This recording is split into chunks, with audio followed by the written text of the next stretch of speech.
Girlfriend আছে কার কার দেখি হাত তোলো। মাশাআল্লাহ, সাহস আছে ওদের, বুকের পাটা আছে। হাত নামা বেটা।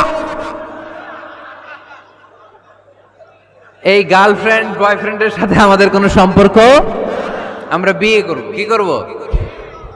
বিয়ে করব। চেয়ারম্যান সাহেব বিয়ে করাই দিন এগুলোরে, আপনার দায়িত্বে দিয়ে গেলাম। এই গার্লফ্রেন্ড বয়ফ্রেন্ড এগুলো ইসলামের কালচার নয়। বিয়ের চেয়ে ভালো কাজ পৃথিবীতে হতে পারে।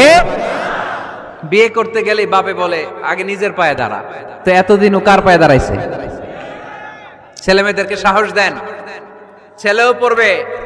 ওই যে একজন চিল্লান দিয়ে উঠছে, ওর কমন পড়ছে, কমন পড়ছে। মাশাআল্লাহ। গার্ডিয়ানরা যারা আছেন ওদের দুঃখ কষ্ট একটু বুঝছেন আপনারা, মিলাই দিয়েন ওদেরকে, বিয়ের পিড়িতে বসায় দিয়েন। বিয়েতে কল্যাণ, বিয়েতে বরকত। বিয়ের মতো ভালো কাজ হতে পারে না। সব নবীরা বিয়ে করেছেন। আর নিকাহ মিন সুন্নতি, বিয়ে আমার সুন্নাত। ফামান রাগিবা আন সুন্নতি ফালাইসা মিন্নি, যে আমার সুন্নতকে ভালোবাসে না সে আমার উম্মত হতে পারে না। বিয়েটাকে সহজ করে দেন। যেই সমাজে বিয়ে সহজ ওই সমাজে জিনা কঠিন, তাই না? যেই সমাজে জিনা সহজ ওই সমাজে বিয়ে কঠিন। আমাদের সমাজে জিনা করা সহজ, বিয়ে করতে লাগে 10 লাখ, জিনা করতে লাগে 1000। ঠিক কি না? 10 লাখ টাকা ছাড়া বিয়ে করা যায় না। এটা লাগবে, ওইটা লাগবে, এই দাও, ওই দাও, মোহর দাও, বিশাল অঙ্কের মোহর। 10 লক্ষ টাকা ধার্য না করলে মেয়ে দিবে না। এরকম আছে না নাই? না, এগুলো আসলে ইসলামিক কালচার না। ছেলের বাবা মেয়ের বাবা উভয়কে আমি বলি বিয়েটা সহজ করে দেন, সহজ করে দেন। ছেলে পড়াশোনা করুক, সমস্যা নাই, মেয়েও পড়ুক, কিন্তু তারা পবিত্রভাবে তাদের সম্পর্ককে মেনটেন করুক। ঠিক কিনা? তাদের এই যৌবনের তাড়নায় যে পাপের সাথে জড়াবে তার পার্সেন্টেজ গুণা বাবা হিসেবে আপনার কাঁধেও আছে না নাই? এজন্য বাবারা সাবধান, মায়েরা সাবধান, বিয়েটাকে সহজ করেন। এই এলাকার যুব সংঘ যারা আছো, তোমরা একটা ক্যাম্পেইন করবা এই মাহফিলের পরে, টাইমলি ম্যারেজ ক্যাম্পেইন।